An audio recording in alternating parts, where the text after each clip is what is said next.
A pauta de hoje, aqui no Em Pauta, continua sendo o coronavírus e as medidas que podem barrar a disseminação do contágio da Covid-19 aqui em nosso estado.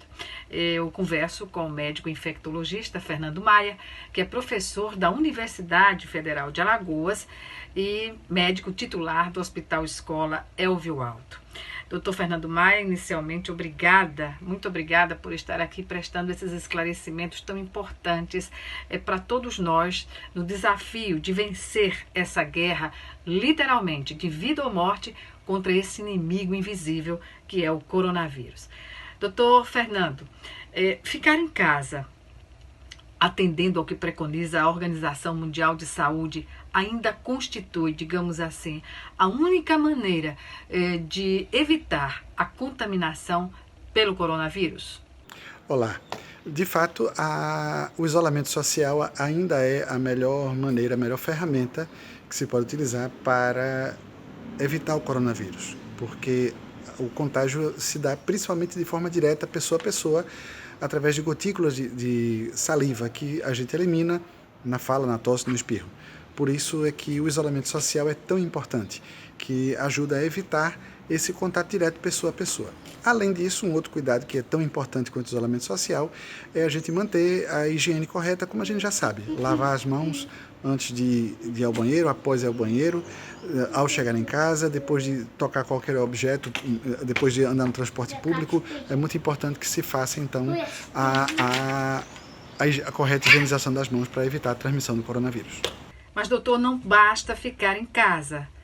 Que cuidados devem ser tomados? É importante ficar em casa e realmente ficar em isolamento. Então é importante não receber visitas e não fazer visitas, principalmente a pessoas idosas com mais de 60 anos, pessoas que têm alguma outra doença, além da possibilidade do coronavírus, que são o diabético crônico, o hipertenso, o transplantado, pessoas que têm doença crônica, que esses correm o risco de fazer forma grave pelo coronavírus. Doutor Fernando, estar em casa também contribui para dar tempo ao Estado se preparar melhor para receber a grande demanda da explosão dos casos, quando a curva da disseminação se acentua para cima.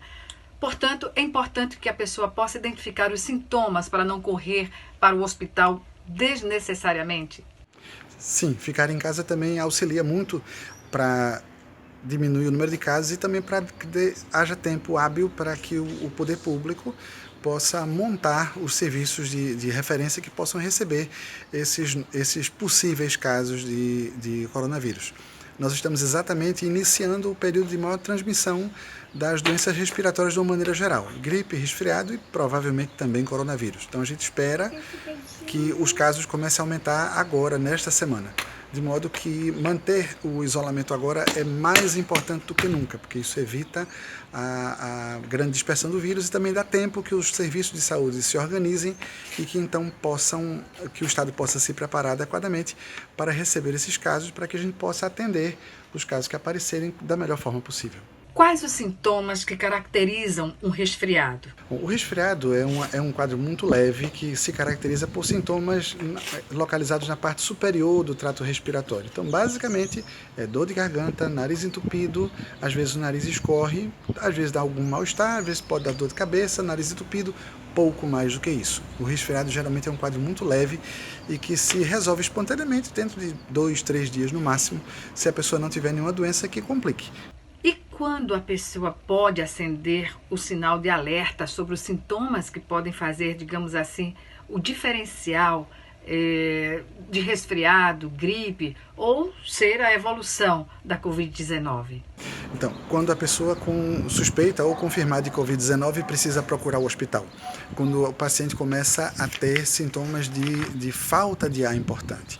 Então, na grande maioria dos casos, o paciente vai evoluir sem sintoma nenhum ou com sintomas muito leves, tipo como um resfriado. Vai ter dor de garganta, vai ter nariz entupido, alguma dor no corpo, tosse seca, mas sem falta de ar. Quando é que a pessoa deve procurar o serviço de saúde? quando a pessoa começa a ter falta de ar, a chamada dispneia. Então, é quando a pessoa respira e o ar parece que não chega, não é suficiente. Então, essa é a hora de procurar o atendimento médico, porque esse paciente provavelmente vai precisar de medicações para combater o vírus e também medicações mais potentes para combater os sintomas e possivelmente outros medicamentos, por exemplo, antibióticos, para tratar uma possível infecção bacteriana, que também é muito comum acontecer nesses casos. Quais os sinais que evidenciam a contaminação pelo coronavírus e que determinam a procura imediata de uma unidade de saúde, a UPA, por exemplo? Quando é que a gente tem que pensar em coronavírus? É um quadro semelhante ao da gripe. Então, você tem, de repente, começa a ter um quadro de febre, geralmente febre pode ser alta, pode ser maior que 38,5, dor de garganta, nariz entupido, dor no corpo e tosse seca. Alguns pacientes podem ter também diarreia líquida. Isso é o quadro mais comum. Além disso, o que chama a atenção para você procurar o serviço de saúde com mais urgência é caso você comece a ter falta de ar, comece a ter dispneia. Você começa a respirar e a respiração parece que não é suficiente. Então, esse é o momento de você procurar o serviço de saúde, porque você provavelmente vai precisar ficar internado para receber oxigênio suplementar e talvez até outros tratamentos que sejam necessários. Então, se você é apenas um quadro leve, que você pode tomar um sintomático, um remédio para dar, um remédio para febre em casa e fica bem, dá para ficar em casa tranquilamente. Mas se você começa a ter falta de ar, esse é o momento de procurar o serviço de saúde para que seja corretamente medicado e evitar a forma grave da doença. Bem, antes de encerrar a nossa entrevista, Dr. Fernando Maia, que considerações o senhor pode fazer sobre o momento que vivemos? Então, por último, mas não menos importante, fique em casa. Esse é o momento de ficar em casa.